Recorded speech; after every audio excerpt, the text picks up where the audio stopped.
Welcome to Wired to Hunt's Rut Fresh Radio, bringing you the latest reports from the Whitetail Woods.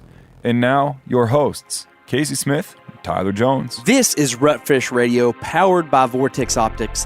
I'm your host, Casey Smith, and it is a hunter's wonderland out there right now. Hunters remark around the country how cold weather and winter storms can help them kill big bucks.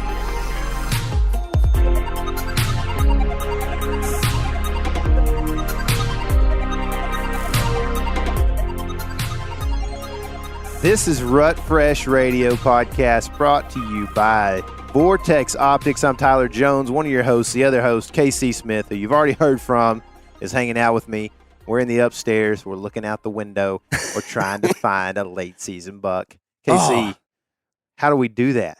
Better ask your camera guys, because they know way better than us. Man, they had a good weekend, didn't they? Good they day, did. Man. We had a great day on Texas Public recently. Actually, we will be talking about this on our podcast in the very near future, maybe out, depending on when you listen to this. And we'll be releasing videos from that day. We had an epic day on Texas Public, and all the camera guys got to shoot at some bucks. They did, man. It was kind of wild and humbling in a way. Not that these guys aren't good hunters, but you and I kind of, the brain children, the OGs of the element, didn't really have good hunts. But the other guys out there had some pretty memorable hunts, I would say. One person shot their first buck ever. Wow. How cool is that? That is pretty cool. I'm pretty stoked about that still. I mean, go ahead and chalk one up to hunter recruitment for the element. You know That's what I right, mean? dude. Let's go. Yeah, this is field to table at its finest. You know what I mean? Like, we're just making things happen. Yeah. So, dude, and let me tell you something. Along with your first buck comes your first field dressing experience. That's something that I wish the tubes of you would let us explain a little bit better. I know, man. If y'all don't know this, YouTube is pretty hard on butchery, especially of wild game. Mm-hmm. You can take a hog, like a pink pig, and cut it up, but you start cutting up a wild hog in the field or a deer, and it's going to get flagged for sure and taken down. So there's it's a really it's impeding to new hunters because you can't get the media out there. It's weird, though. It depends on who you are and when you put it out and everything else. Because I believe Mr. Steve has a video on field dressing a deer or something that does pretty well on the Meat Eater channel. Yeah. If you are a new hunter and you're interested in that, you can check that out on their YouTube. I believe it is there. Don't quote me, but I'm like 95% sure that's there. Yeah. So, but yes, there was some learning, some fun verbiage that we got to use during that field dressing experience for Eric to help him to understand what he should cut and what he shouldn't cut, where he should poke and all that. And what was awesome is that he didn't have a sharp knife at all. At all. Nobody had a sharp knife on him, actually. Yeah. So it made things tougher. Make sure you have a sharp knife. Just be careful with it. I tried to give him one of those replaceable blade knives earlier in the year, and he turned it down. You remember that? Everybody likes the thought of sharpening a knife until you realize you can't really sharpen a knife that well. Yeah. And then it's like, this makes a lot of sense. Go to gut a deer, and you're like, okay, I'm just going to go ahead and use this replaceable blade. He re-upped on that offer the other day when we were at my house doing the skinning. Yeah, I bet. I was like, hey, I still got that over there. He's like, oh, yeah, where's it at? Sure enough. I'll give it a try. Yeah, I'll try that out. Man, this is way nice. Pretty nice. Yeah. So we had a good time. You know, one thing that's fun about hunting in the South is that your rut tends to extend quite a bit. And so, like, you have this opportunity to get in on some rut action outside of that normal early November rut window. And so these Midwestern states that we've been interviewing a lot this year that have gotten a lot of airplay on this Rut Fresh podcast, a lot of them are really like they almost have like bleak outlook on this late season stuff sometimes because it's so just shut down. The deer had such a hard, intense rut. The antlers are broken. The bucks are, dying in the cold from being run down and or shot during the rut. There's no rut action.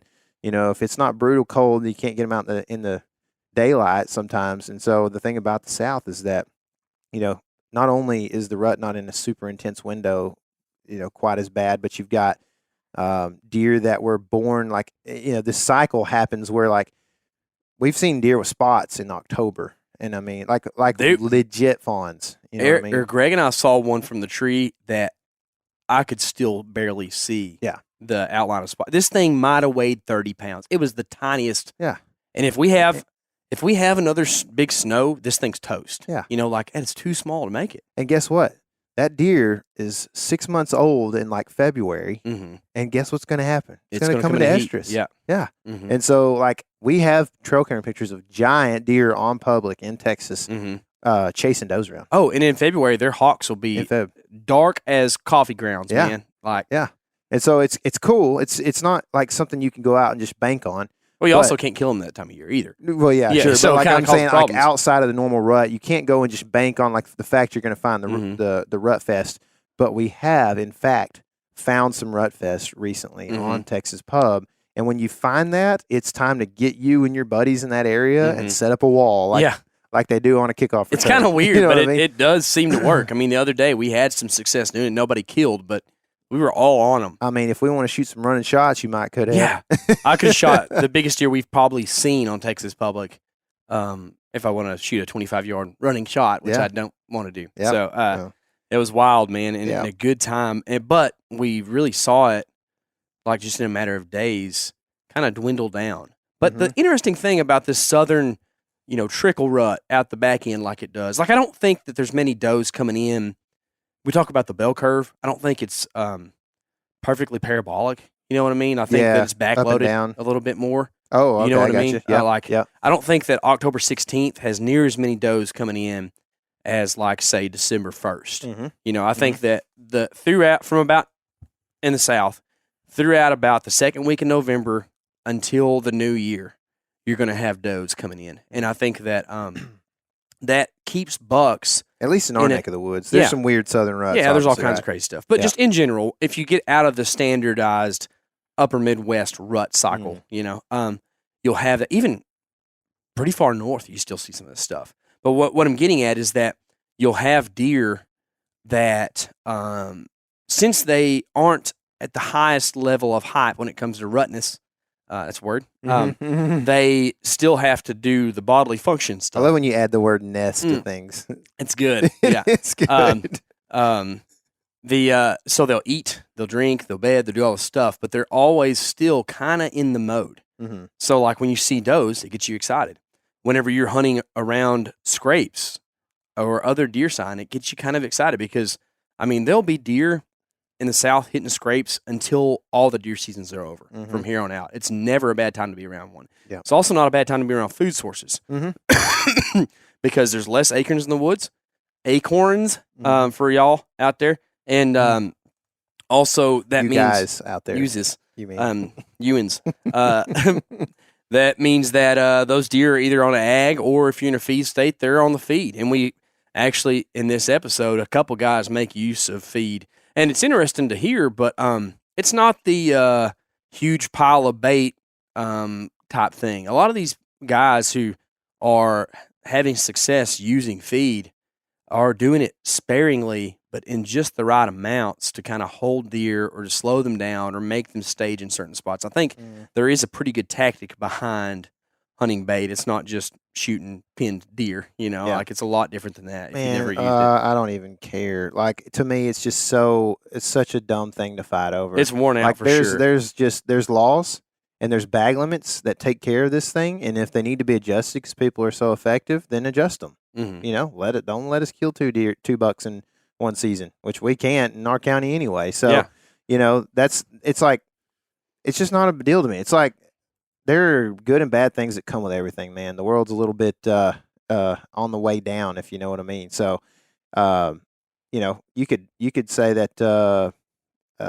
human water tower is a good thing because we can all have clean, fresh water. But then, are they putting chlorine and all kinds of stuff in this thing? Fluoride? Yeah. Don't look up the side effects of fluoride. Yeah, I mean, and so that's like a human bait pile. It's like a human in water feature for the property. Yummy. I'm just saying, we could fight over things all day, but whether you leave standing corn in the back of a cornfield or you just go ahead and put you a bunch of standing corn or fallen corn on the ground back in there, then Yeah. It's whatever. It or just don't bother alfalfa bells, as we hear in here. There's a lot of different ways to cut this. Yeah. But scents.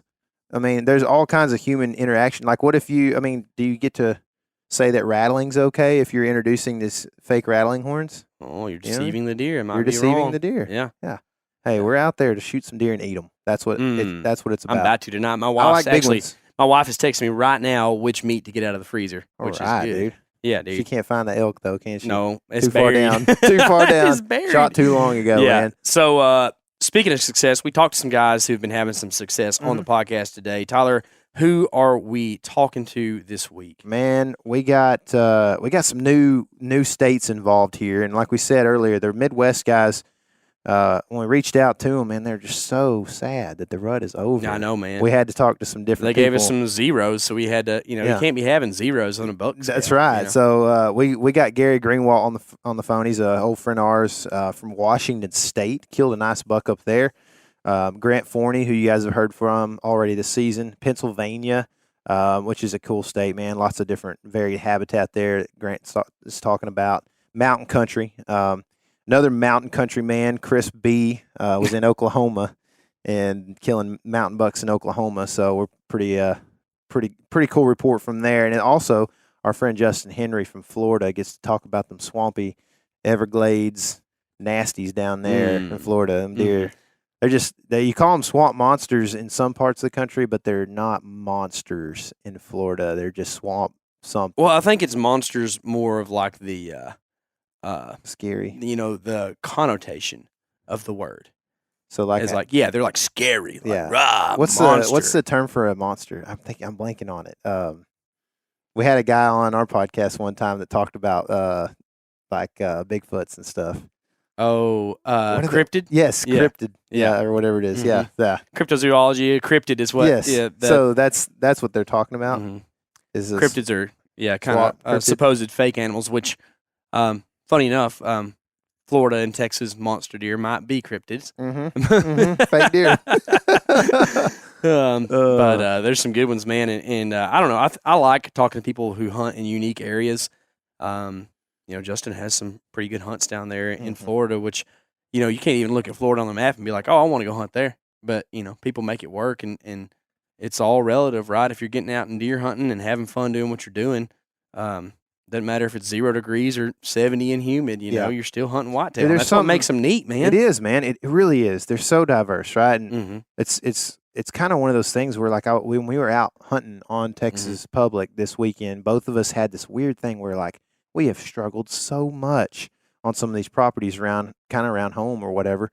And it was like, while we were out there, we're like, man, this is like, I've missed this a little bit. It's weird. Like, there's no place like home, like they say, and that's kind of one of those things is like you hunt in Florida because you live in Florida, and that's just what you make the best out of what you got, and like I said earlier, we're out there to eat these things, you know what I mean? In the end, so it's fun to go hunting them elsewhere where they're big sometimes too, but like, we're there to eat them. That, we talked to a guy whose state touches the Pacific Ocean. We talked to a guy whose state touches the Gulf of Mexico and the Atlantic Ocean, and they're all hunting whitetail. Yeah.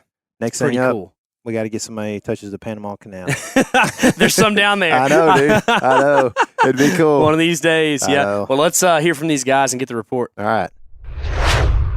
I've got Gary Greenwald here. He hunts up in Washington State, one place that we have not had on the Rut Fresh stuff yet. So we're excited to get the report. Gary, you've had some success recently, right? I did, yep. Scored on, I think it was the 2nd. So the 2nd, okay. Yeah, okay.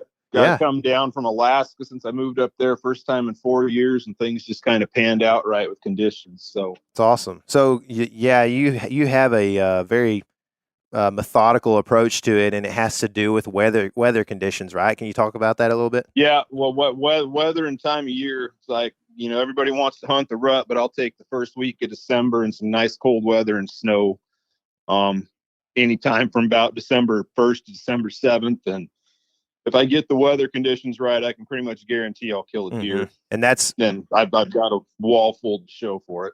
Yeah, I know you do. And that's based off of like a heavy feed pattern, right? Yeah, it's post rut feed is what you're really really banking on. And then there's some second rut activity as well. Gotcha. So those two things wrapped up, those bucks are coming around to feed. They're coming around checking for those last few does coming back into heat. Okay. So you are seeing a little bit of cruising still, I guess, or? Yeah, the buck that I actually killed, I'd actually done a little bleat and grunt sequence about 5 minutes before, and he came in looking. Wow, man, that's cool. So will that hang around for a while, or is that something that the second rut stuff will taper off pretty quick, but the feed pattern will stick now through January, really. Yeah. Does the feed pattern get more intense going forward? Like, is it something that with more and more snow it gets more intense, or is it just like pretty much like constant? Yeah, it will. Yeah, it definitely will. So I mean, it'll be largely weather dependent. Then the more snow we get, the colder it gets, the more intense that feeding will get. And those deer, it almost seems like, I don't know if I want to call it they compete for the food, but it gets to a point where the daylight movement, and a lot of the older bucks almost come in first to get to the feed before the does and the younger deer do. So when you're talking about feed here, I'm not familiar with the legalities in Washington. Are you talking about baiting stations, or is it an agriculture food source? Well, so I use bait. They changed our laws quite a bit where we're limited on the amount you can use. So really now about half a bale of alfalfa is about as much as we can use, but generally that's all it takes. And I generally set these things up in transition zones where they're moving out to the ag fields, where they'll get the rest of their feeds. So they're areas I'd hunt anyways, and the bait just kind of sweetens this pot up a little bit. Yeah, that makes sense. That's kind of like that Canada type hunting where you just put out a hay bale in the snow and the big bucks come in. Yeah. Huh? That's cool. Yep. So what's the major ag food source that those deer are moving to? Right now, probably winter wheat's the biggest one. And then there's stubble fields and stuff with volunteer wheat that'll come up underneath and old spilled grain piles they can find every once in a while. And then there's just a lot of natural browse too. Mm-hmm. At this time of year, are you doing any morning hunts, or are you shifting specifically to evenings? I don't. That's one thing kind of baffles guys, and even my outfit guys like, why aren't we going out first thing? So you're gonna spook all the deer. It's like I generally get in the stand about 9 o'clock. Yeah. Well, it's also freezing cold, I mean, it's a good time to sit there and drink some coffee, right? It's hard. The all day sits are hard. I mean, especially when you start off in the dark. But I mean, I've done that before. I just never really seen it pan out that much. Mm-hmm. So, but I just kind of went away from it. And, I've shot deer at 10 in the morning and right at the last light, but I've never shot one, I think, much earlier than 10 in the morning when I'm bow hunting. So you are getting there in the morning, just not at daylight. Yeah, just not, before light. Yeah. What's the strategy as far as sticking it out throughout the day? You bringing hot food with you, or how do you make yourself stay in there? I actually don't. I don't eat or drink on stand because I generally don't want to make the noise. I generally have heat packs underneath the good gear, and that's in good boots. Just ride it out. So. Man, dude, I bet you eat a lot of pizza when you get home. I bet you're in good shape. Yeah, believe me, I eat a lot when I get back. That's awesome. So, one last question about this whole process. Like, what are you assuming is bedding in that area? How do you find bedding and to make that assumption that here's bedding, here's the destination, so I'm going to put alfalfa in between? Basically 30 plus years of hunting out here. I know what for where they're at. Generally speaking, this time of year, in this type of terrain, I'd be looking for brushy south slopes, places where they can get some sunlight and find some thermal cover if they need it when the weather hits. So it's like I said, a lot of it's just experience out here, but I could replicate the results in other areas knowing what I know. Perfect. Cool. So I hear that you guys got some fresh snow. With that in mind, we did, and whatever else you got coming up, how do you feel in the next week about buck movement? If you were to rate it on a scale of 1 to 10, what would you rank? Man, yesterday it was a 10 when I was elk hunting. I think it's probably going to keep on about like that. It's going to get, I don't really see it tapering off with this weather. So the guys here in Washington, I think they got till the 15th to kill a deer. It should be good the rest of the way through season. And I think Idaho opens up on the 10th, and those guys, they can't do the feeding that we can do, but if they got a good food source, it should be good for them to just stick with it and see decent movement. This weather's a huge help for that. So okay, well, cool, man. Well, thanks for giving us the report, and we appreciate it. And we'll be talking to you soon, man. All right, hey, man, my pleasure, you know what? guys. Actually, you never gave us a number. Oh, I'd rate it a 9. All right, dude. Yeah, 10 yesterday, 9 today, or next week. I think people should get out there and get after it if they're in Washington State. Oh, yeah, So, definitely. again, thanks for doing this thing, man, and we'll be talking to you soon, I'm sure. All right, man. Pleasure, guys. Take it easy. See you, man. Thanks. All right, now I've got Chris B on the line here. We're talking about Oklahoma. You had some success there recently. What's going on, Chris? What's up, guys? Thanks for having me on. Yeah, dude, for sure, man. I mean, pretty reliable guy, you know? So I guess. we can rely on you to be hunting deer, you know, at least. So Yeah, it seems like it's slowing down. It is slowing down. But yeah, this last week in Oklahoma, early December, never really done it before. I actually jumped on a lease with a couple buddies from Unguided Outdoors, and it was pretty weird. It really high deer numbers. We were kind of in hill country, southeast Oklahoma, and there is an incredible amount of does, like a very unhealthy amount of does. So with that said, like the buck that I shot, he was actually still out, like searching. Like I saw him at like 200 yards, just running, like just looking, you know. And I just grunted at him, and he whipped his head and just came right in. So I really think that they were still running that hard that late because of the amount of does. You know, they're trying to breed all of them.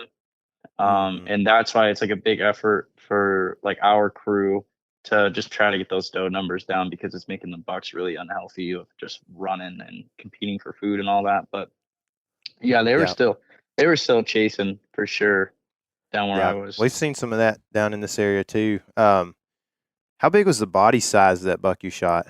Not very big. I mean, we were guessing him at 4, and he was scrawny. I mean, bony and just really run down. And one of the other guys actually saw him in October, and then, you know, I showed him the video and photo. He's like, wow. He's like, that deer got small. Yeah.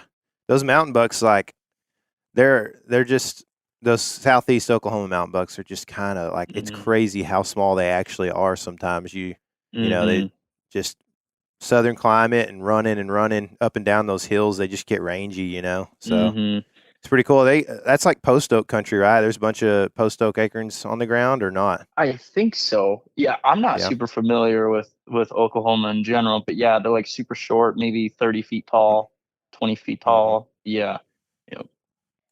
Yeah. So are you running cameras on a place like that, you know, like a lease like that, and kind of determining target bucks and doing that, or was this kind of a surprise deal for you? This was kind of a surprise deal for me, just because this is my first year. But the other guys, I mean, this place, we're really trying to make something, you know, we're all kind of new on it. But yeah, we'd love to be running cameras and do more of a management. It's a big enough piece to do that.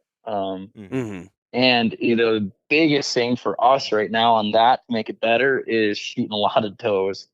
I mean, it's ridiculous how many does there are. I've never seen a place like it. Is there a tactic to what time of year it's good to shoot does, in your opinion?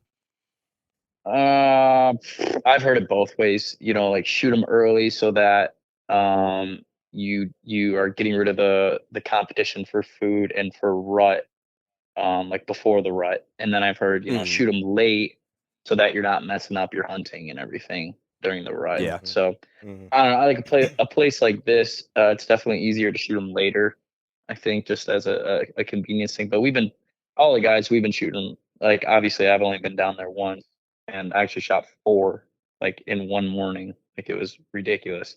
And but all the guys have been shooting them all year long. But they tagged out, bro. Yeah, no, I was in the tree for an hour and I shot 5 deer. Oh my goodness. Was the buck the 5th deer you shot? 4th. No, the 4th. I shot him, and then another doe came in. I'm like, oh my gosh, I need to get Dude, down. How many quivers does your bow hold, man? It was a 5-arrow quiver. Yeah, I was done. I was like, we need to get down. Like, another buck's coming. We're going to be watching them. Oh, dude, that's wild, man. That's fun. Well, so, you know, I guess you guys are still hunting kind of the rut up there. Now, when we look forward to next week, would you still be kind of like, which I don't know, you may, you know, you're obviously not going to be there with shooting 5 arrows in one sitting, but like, if you were going to be there, would you still be focusing on rut action, funnels, pinch points, those kind of things, maybe like saddles in that mountain country, or are you looking at food sources coming up. Yeah, so they're definitely gonna be switching to food this next week, and I think I hit like the last little bit of running, running around, and bucks were still being, those are the few days of they were really switching over. I think bucks were on food, bucks were still mingling with does and not having to bump them, being more cordial and stuff. So yeah, I definitely think switching to food. Corn is king in that country too. I know it's like Texas. It is, man. That's a thing, man, for sure. Cattle, so if though, you look dude, forward, the cattle were driving me nuts. We'd have to like just broadcast a little bit out, and it's like the thing with down there too. We're still hunting in good areas, good normal movement deer areas, and then we just kind of like throw a little bit out because we can, and then keep some does around or whatever. But yep, it's fun, dude. Well, if you look forward to the next week here, if you had to rate it on a scale of 1 to 10, what would you rate buck movement going forward? If you got a good cold front, it's going to be really good. It switches again, I think, to weather dependency. Yeah. Yep. Cool, man. Well, sounds like some fun times there to be had still with some cold fronts coming through and them switching to food. I think that's kind of the game of late season. So, congrats on all the success, man. I wish you, things well in the future with your travels and everything else, dude. And we'll be talking. I appreciate you hopping on with us. Yeah, thanks, man.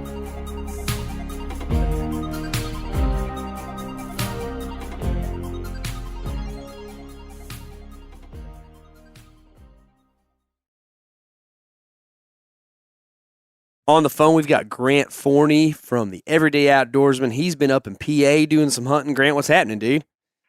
Not much. Just staying busy here with hunting season. Awesome time of the year. So looking forward to the next time I can get out here. Thanks for having me on, guys. You're welcome, dude. How much hunting do you get to do? I know you work hard and you hunt hard. So how's that work out for you? Yeah, it's I get out a pretty good amount. Usually try to get out at least one weeknight plus the weekends, and then plus about 2 weeks of vacation time a year for hunting. So, the past couple of years, I probably average around like 40 days a year. I make it out, which is, pretty good for my situation. So yeah, that's awesome, man. And the long season helps with that too. I can hunt all the way through the end of January, so that helps me out a little bit of time. That is a long season. At the end. So when you're thinking about PA, what time of year is your favorite? Are we coming up like you like this late season stuff that we're looking at here? It can be good. Ideally, I'd like to have my buck tag filled by now in PA since we're a one buck state, but wasn't fortunate enough to get a buck this year during our first archery season. So we're halfway through gun season now, and I still got my buck tag, which isn't a bad thing either because I do like hunting this time of year. PA gets a lot of pressure on the public land during gun season, but it still can be good hunting. One of the biggest things this time of year is like this is the best time of year for hunting the overlooked spots if you're hunting public land. I mean, this is when pressure is at its highest, and if you have a spot on public land that's overlooked, whether it's a spot that nobody thinks of close to parking, or if it's just so deep that nobody wants to go to it, like this is the time of year where you can do well at those spots. What's the weather like this time of year typically? It's, it varies a lot, honestly, right now. Like this week we have some days with highs in the 50s, which is pretty warm, but a lot of times it'll be like lows will be in the 20s, highs will be like mid 30s, high 30s. Those are kind of the temperatures we look for right now. So like this morning was perfect. I wish I could have been out this morning. So yeah. Does snow help? What's that? Does snow help you or in this time of year? Yeah. Snow can definitely help. Like when I'm hunting up in the mountains in northern PA, if we get some snow, that's good for tracking and being able to locate deer this time of year for sure. So I definitely look for that, still look for those cold mornings, those cold temps, and trying to find those overlooked spots or just areas in general that haven't had pressure during gun season. if you can combine those two things, you can still have some really good hunting here during gun season. How do you? What's your best tip or two for finding if a soft spot, essentially, where a place where pressure is non-existent this time of year?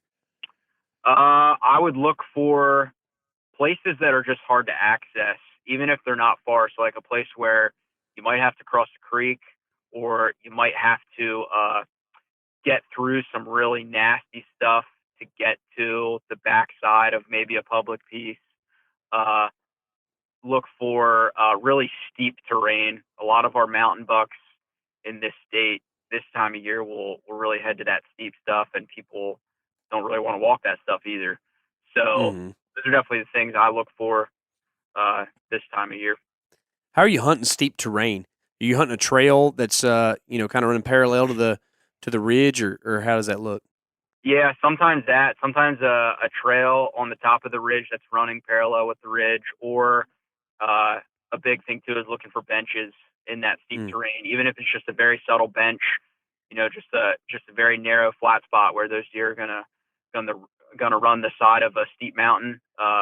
We key in on those and have done well on those.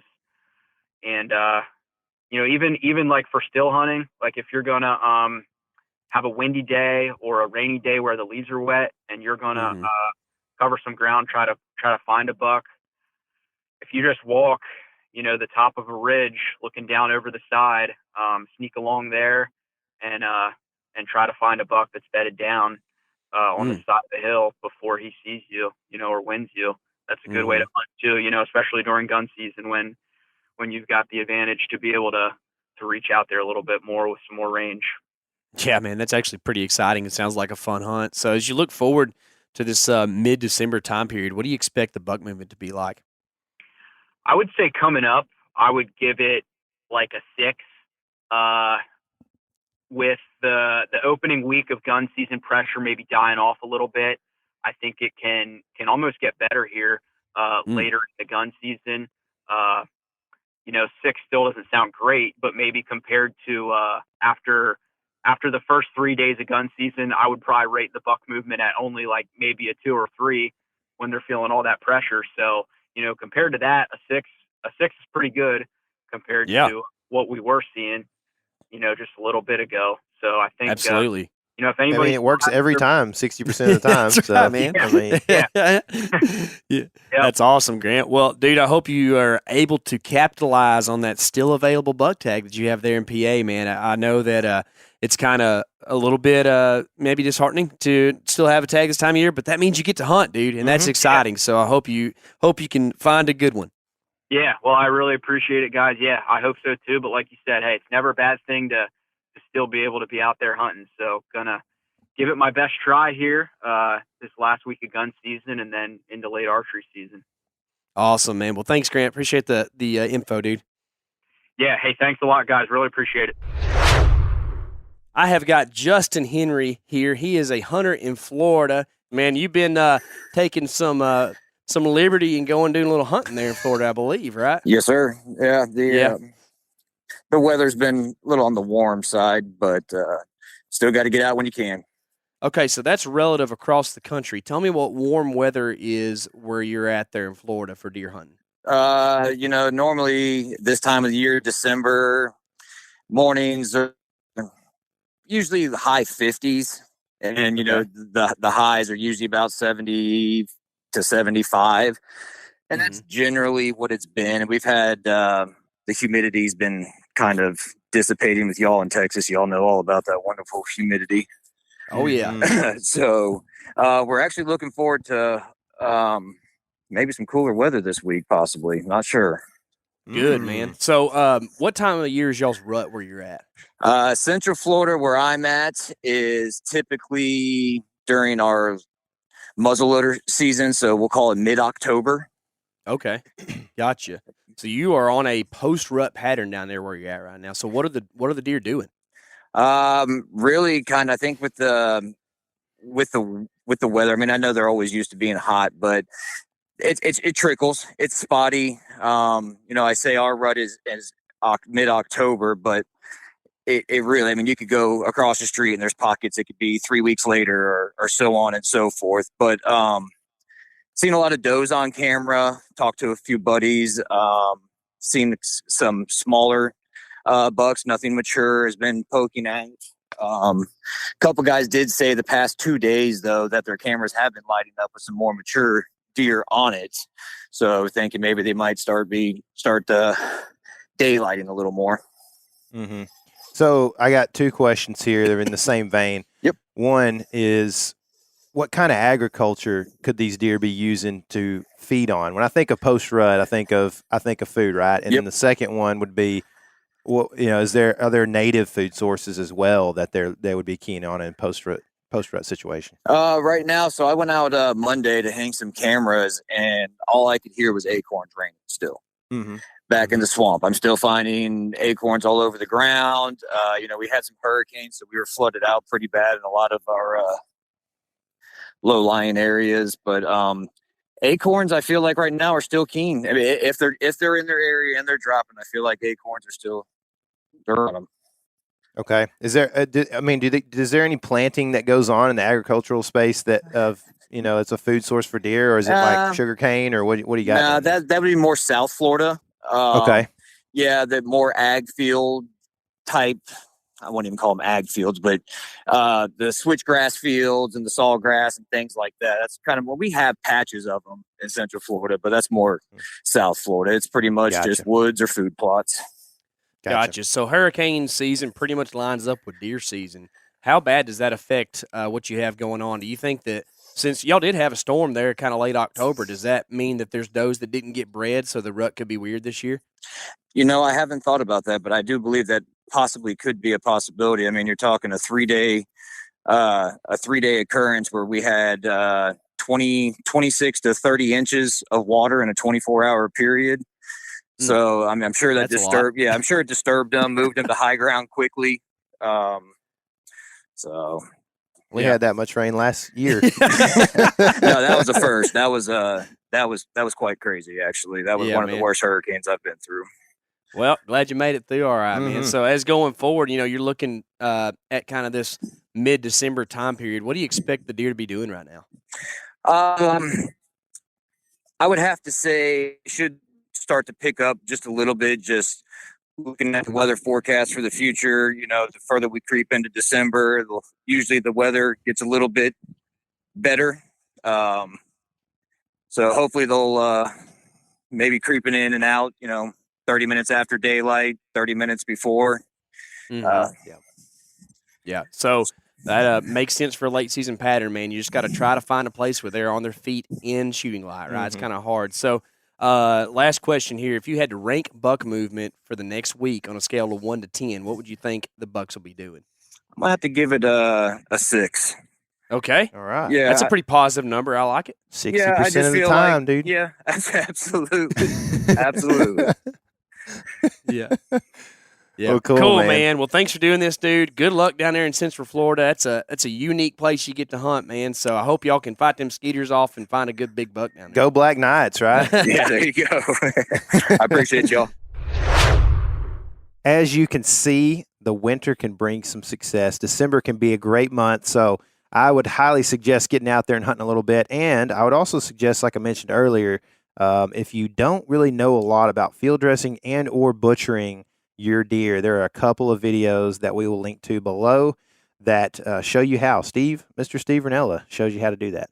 And also, if you need a little encouragement as to why December deer hunting can be amazing and you're missing out if you're not going, you should go check out Tony Peterson's latest article, and then also check out the Element podcast, because you'll hear the story of how 2 public land mature deer in Texas go down in 1 day from the Element crew. It's going to be an awesome podcast. Them boys is fresh. Y'all remember to keep it fresh. This has been Rut Fresh.